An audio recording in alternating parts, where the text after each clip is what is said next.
Hola hermanos, el día de hoy 14 de febrero del 2025, todos los 14 de febrero de todos los años tenemos la memoria obligatoria de los santos copatronos de Europa, junto con San Benito y San Edith Stein, San Cirilo y San Metodio. Si ustedes estaban esperando que yo les iba a hablar del tal San Valentín, pues quédense esperando sentaditos porque no les voy a hablar de él. Porque vamos, que efectivamente existieron varios Valentines mártires, eso sí es cierto al que hacen referencia, pues el comercio para vender ositos y chocolates y corazoncitos, esa es una cosa, una historia de un obispo mártir que efectivamente se dedicó y por eso fue condenado a ayudarle a las parejas a que pudieran vivir la gracia del matrimonio, lo cual es muy bonito, ¿no? La gracia del matrimonio. Sí, la gracia del matrimonio. Interesante. Hablemos de San Cirilo y San Metodio. Bueno, realmente no se llamaban así. Originalmente sus nombres eran Constantino y Miguel. Eran el mayor, Metodio, y el menor, Cirilo o Constantino, de una familia de 7 hermanos. Su papá, el papá de ellos, fue gobernador porque ellos nacieron en Tesalónica, en Saloniki sería el día de hoy. Y pues Metodio siguió la carrera del papá, llegó a ser arconte, es decir, llegó a ser gobernador de un territorio en Bitinia. Y en el caso de Cirilo, pues él, después de la muerte del papá, se le llamaba el filósofo, porque era una persona sumamente inteligente, estudió en Constantinopla, llegó a ser el encargado de la biblioteca de la basílica, esa preciosa, ¿no? De Santa Sofía, una persona inteligentísima, oigan, ¿para qué? Ambos estuvieron destinados, lo que hoy en día es la península de Crimea. Hay que orar mucho por esa situación, honestamente, de Ucrania. ¿Cómo puede ser que los poderosos se repartan un territorio así como así? ¿No? Ese es nuestro mundo, lamentablemente. En fin, y entonces ahí en Crimea, lo que sería en ese momento la zona que se conocía, así se conocía, ¿no? Se conocía como el Quersoneso. Pues ahí estuvieron ellos y allí conocieron la lengua de los házaros y bueno, hicieron una obra extraordinaria. Es que Cirilo era una persona muy, muy astuta. Fíjense, es que lo que pasa es que Miguel, Metodio, decidió dejar lo de Arconte, decidió dejar esa tarea, esa carrera, perdón, política, y entonces se fue, de hecho, a un monasterio y ahí fue el hermano después, ¿no? Ahí se fueron cerca, de hecho, de Bitinia, en el Asia Menor. Y ahí estuvieron los dos, pero el patriarca de Constantinopla, como les digo, los envió ahí al territorio de los házaros y que eso es en el Mar Negro, ¿no? El noreste del Mar Negro. Y bueno, ahí ya les digo, Cirilo incluso escribió un alfabeto para ellos, empezó a traducir la gramática hebrea para que ellos la pudieran utilizar a su lengua, ¿no? Era un genio el tipo, era un genio. Pues bueno, resulta ser que el emperador pues los invitó para que fueran les pidió que fueran como llamémosle, serían como embajadores, a la zona de Moravia. Vamos, la zona de Moravia, la Gran Moravia en ese momento abarcaba varios países hoy en día, Eslovenia, la República Checa, Eslovaquia, creo que llegaba hasta Bulgaria, es decir, toda esa zona del centro de Europa, ¿no? Y pues bueno, ahí también el príncipe, madre del Señor, Ratislav, perdonen, es que a mí la cabeza ya saben que no me funciona, pues Ratislav les pidió que fueran, que llegasen ahí y entonces el tema es que ellos se dan cuenta que para poder evangelizar esa zona es necesario hablar la lengua de ellos, que es la lengua eslava. Pienso en la importancia de las lenguas eslavas, ¿no? Desde el croata, el serbio, el ruso, el polaco, es decir, todas estas lenguas que son hermanas, así más o menos como ocurre con las lenguas latinas, el francés, el italiano, el portugués, el castellano, en fin, el catalán, todas estas lenguas, ¿no? Que están vinculadas. Bueno, y entonces vino Cirilo y se da cuenta, hombre, porque fíjense, es que el detalle es que la mamá de ellos hablaba eslavo, porque la mamá de Miguel y de Constantino era búlgara. Y entonces por eso ellos habían aprendido a hablar de lengua como lengua materna, digamos, el eslavo, claro, hablaban griego. Pero entonces, fíjense, lo bello, él decide, Cirilo, ok, aquí hay que predicar y hay que evangelizar punto, ahí en la lengua de ellos. Y entonces se van donde el Papa, y aquí es donde empieza el asunto. el Papa Adriano II los va a recibir y, fíjense, por eso sirven como un enlace, ¿no?, entre el mundo ortodoxo, el mundo oriental y el mundo occidental. En ese momento la iglesia no estaba dividida, era la iglesia, punto. Pero ellos sirven como eso. Cuando llegaron allá y le contaron al Papa, porque fíjense que el problema es que la frontera de la Gran Moravia, digamos, es el mundo carolingio, el mundo alemán, franco, más que franco-alemán, ¿no? Y entonces ellos no aceptaban. No, ellos eran pilatistas. Ellos decían que lo único que se podía utilizar como lenguas para la liturgia eran las lenguas que estaban en la cruz, o sea, el griego, el latín y el hebreo. Y aquellos les dijeron que no, por eso fueron donde el Papa. El Papa les bendijo y les dijo, adelante muchachos, ustedes tienen todo lo que quieran con mi aprobación sobre la liturgia eslava. Y además, ellos que habían estado en el Quersoneso, que habían estado en Crimea, resulta ser que a esa zona había sido exiliado el tercer Papa, Lino Cleto Clemente IV, pues empezando con Pedro. Es decir, Clemente I, o sea, y San Clemente, romano, había muerto ahí y ellos llevaron los restos de San Clemente a Roma. De hecho, ahí están en la Basílica de San Clemente, ¿no?, la que queda ahí detrás del Ludus Magnum, ahí donde vivían los gladiadores, ahí cerca del anfiteatro Flavio, mal llamado Coliseo, o no bien llamado Coliseo, sí, el Coliseo. Entonces, fíjense, ahí. Y ellos, pues, llevaron las reliquias. Pues Cirilo entró en el monasterio. De todo lo que trabajó el pobre Cirilito, él muere un 14 de febrero. Por él se pone la fecha, ¿no? Porque él muere un 14 de febrero del año 869. Ahí ya le habían cambiado el nombre, no se llamaba Constantino, sino se llamaba Cirilo. Y luego, en el caso de Metodio, Metodio es nombrado obispo y pues claro, para poder ordenar sacerdotes en toda esa zona, se va y estuvo preso 2 años porque lo agarraron los carolingios, lo agarraron los del imperio carolingio, pues del el Sacro Imperio Romano de Occidente, y lo metieron preso. Cuando el Papa se dio cuenta, dijo, estos desgraciados, ¿cómo se les ocurre meter preso a un obispo? Y entonces, vengan, lo sacaron al señor obispo y pudo seguir adelante con su misión. Muriendo él muere en el 885, pero muere, realmente creo que muere en julio del 885. Bueno, igual. El asunto es que, evidente, lo bello es que ambos cuerpos fueron trasladados hacia la Basílica de San Clemente y ahí reposan. Yo recuerdo el gesto del Papa Benedicto XVI, los gestos de San Juan Pablo II, de que las reliquias están compartidas también con la iglesia y la iglesia greco-ortodoxa, porque efectivamente ese era su origen, ¿no? Ya les digo, una belleza. Esto es que tenemos que trabajar por eso, y yo sí le pido a mi Señor, de verdad se lo digo, que no lleguemos a cumplir los 1000 años separados. Eso es una bofetada a la voluntad de Dios, ¿no? ¿Cómo vamos a seguir separados con los ortodoxos ustedes? No, hombre, eso no es lo correcto, al contrario, tenemos que unirnos. Bueno, vamos a las lecturas del día de hoy. Ay, madre, llegamos a este momento tan doloroso y tan cargado de simbolismo, ¿no? Génesis, capítulo 3, versículos del 1 al 8. De todos los animales salvajes creados por el Señor Dios, la serpiente era el más astuto. Un día le dijo a la mujer, ¿es cierto que Dios les ha prohibido comer de todos los árboles del jardín?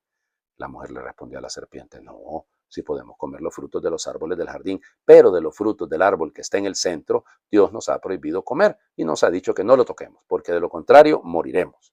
La serpiente le dijo a la mujer, eso de que ustedes van a morir no es cierto. Al contrario, Dios sabe muy bien que si comen de esos frutos se les abrirán los ojos y serán como dioses, pues conocerán el bien y el mal. Entonces, los frutos de aquel árbol le parecieron a la mujer apetitosos, de hermoso aspecto y excelentes para adquirir sabiduría.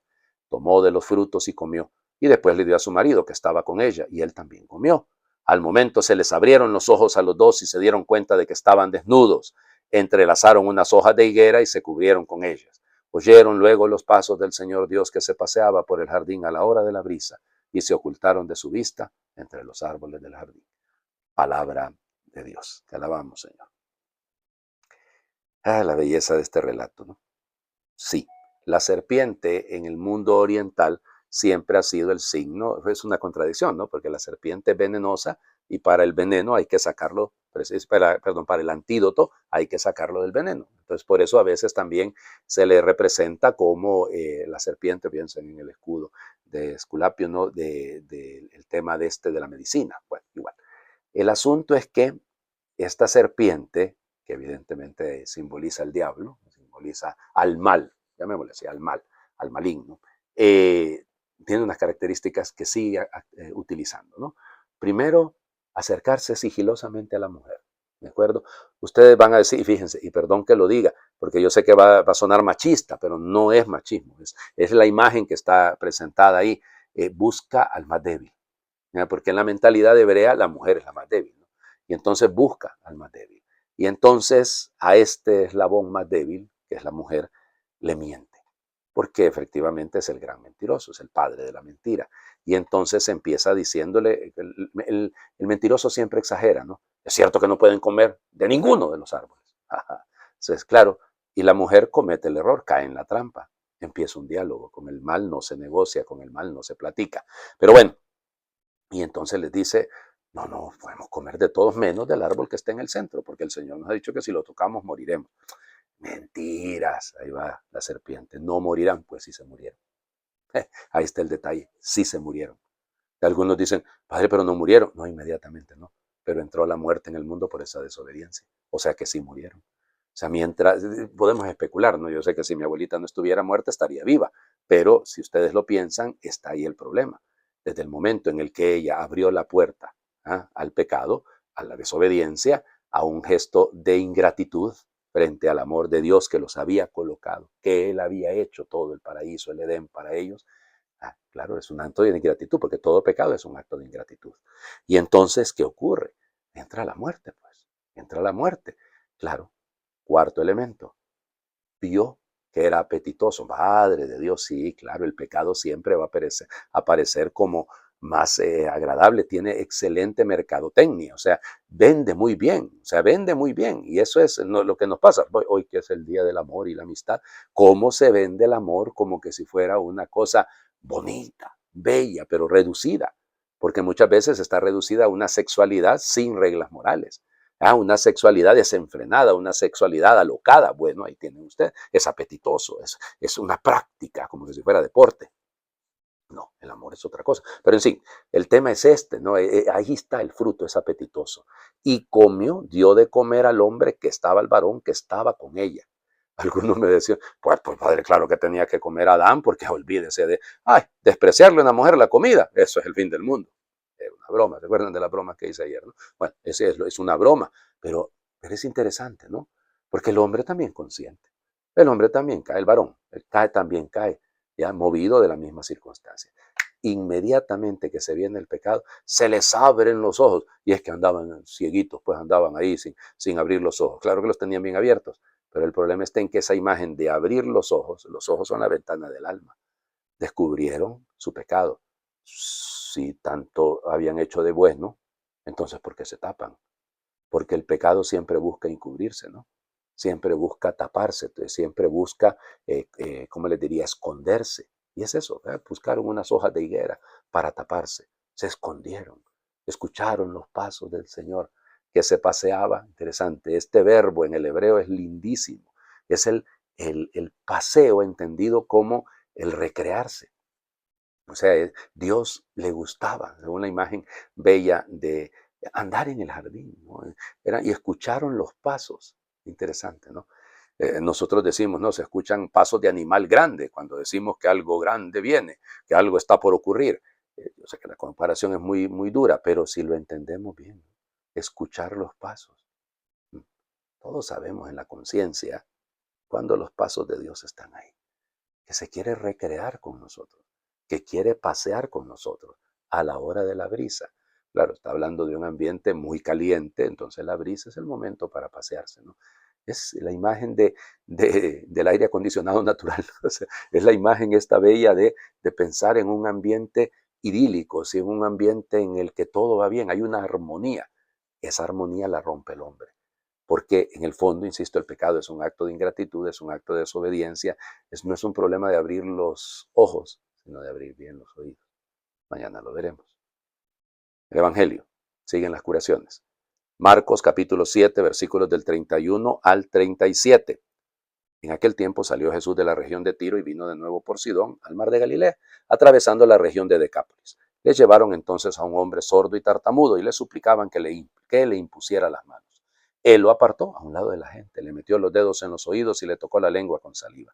Después, mirando al cielo, suspiró y le dijo, Efetá, que quiere decir, ábrete. Al momento se le abrieron los oídos, se le soltó la traba de la lengua y empezó a hablar sin dificultad.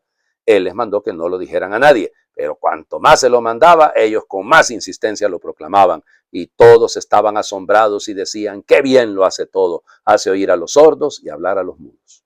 Palabra del Señor. Gloria a ti, Señor Jesús. Bueno, interesante, ¿no? De nuevo viene ya, ¿se acuerdan? Seguimos en territorio pagano. La Decápolis es territorio pagano, en las 10 ciudades del mundo griego, pero va llegando hacia, va camino hacia Galilea, atravesando la Decápolis. Un poco extraño ese movimiento del mapa, pero es que si hay una puntita de la Decápolis, que efectivamente hacia el río Jordán, cuando baja, que es efectivamente ese territorio que no es propiamente Galilea. Bueno, es un territorio de frontera, es un territorio intermedio, si lo quieren. Y es interesante, ¿no? Porque ya lo vamos a escuchar en el capítulo 8 la próxima semana, de lo que ocurre allí en el territorio de la frontera, en Cesarea de Filipo. Bueno, igual. Y entonces, la idea de esto es ver primero que hay la curación de una persona que no es propiamente hebrea. Primer punto. Segundo punto, sordo y tartamudo. Es normal, ¿no? Una persona que no oye no puede hablar. Y esto debería aplicarse a todo, ¿no? Si usted no escucha, no hable. Si usted no está dispuesto a atender a la otra persona, mejor cállese. Pero si usted está dispuesto a escuchar, tendrá derecho a hablar. Pero evidentemente aquí estamos hablando de lo natural, ¿no? Una persona que nunca ha escuchado, que nunca ha oído ningún sonido, es lógico que mira al otro mover la boca y entonces va a hacer ruido a partir del movimiento de la boca del otro. Pero lógico, no puede hablar, por eso dice tartamudo. Este término, acuérdense que en el griego lo que está diciendo es alguien que no articula las palabras, pero también puede referirse a una persona que no articula el pensamiento, que no lo tiene ordenado. También es importante, ¿no? Porque si no escuchamos, no, ¿cómo vamos a tener un pensamiento ordenado? Pero bueno, él hace una cosa particular. Jesús lo lleva aparte. Eso tiene dos sentidos, claro que los tiene. Primero, la individualización del encuentro con el Señor. Y luego, el no hacer un show, el no hacer un, hay una, oh, para que todo el mundo lo vea y todo el mundo lo note. El Señor Jesús no anda haciendo eso. Pero también, sobre todo, es esta individualización del encuentro con esta persona. Luego, tocarlo. Y ese tocarle, ya les digo, en el griego es muy bello, porque es una caricia. Realmente, aunque le meta es para destrabarle los oídos, es como que fuera un hisopo. Sí, pero es más que eso. O sea, es el gesto de la cercanía. Este Dios no es un Dios lejano, es un Dios cercano. Y por eso toca. Y ponerle saliva es poner mis propias palabras en su boca. Mis palabras ahora están en tu boca. Por eso deberíamos de sentirlo todo, ¿no? Por eso en el rito del bautismo existe esto. La posibilidad de, tocarle los oídos al niño, al bautizando, y al neófito en este momento, y tocar y ponerle sal en la lengua para que tenga el sabor de Dios, las palabras de Dios. Está suspirando, mirando al cielo, suspiró, piensen en lo que hemos escuchado anteayer en la creación del hombre, del varón, de Dios que sopla aliento de vida. Bueno, estamos abriendo una nueva realidad, es una nueva creación. Este hombre que ahora escucha, ahora es capaz de proclamar y por eso no se calla.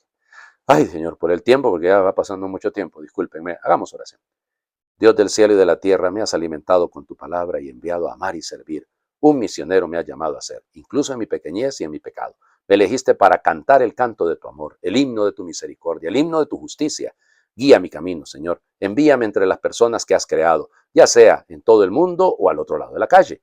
Concédeme la gracia de ser bienvenido y el valor para destacar. Que mis palabras se impongan al invocar tu espíritu. Que mis actos sobresalgan mientras demuestran tu fidelidad. Aunque pueda vacilar, ayúdame a levantarme de nuevo, haciendo tu voluntad siempre. Y cuando me vaya, que digan, ese era diferente, aquel conocía al Señor. Amén. El Señor esté con ustedes. Y le bendiga a Dios por intercesión de San Cirilo y San Metodio, el que es Padre, Hijo y Espíritu Santo, y su bendición descienda, les acompañe siempre. Muy feliz viernes para todos.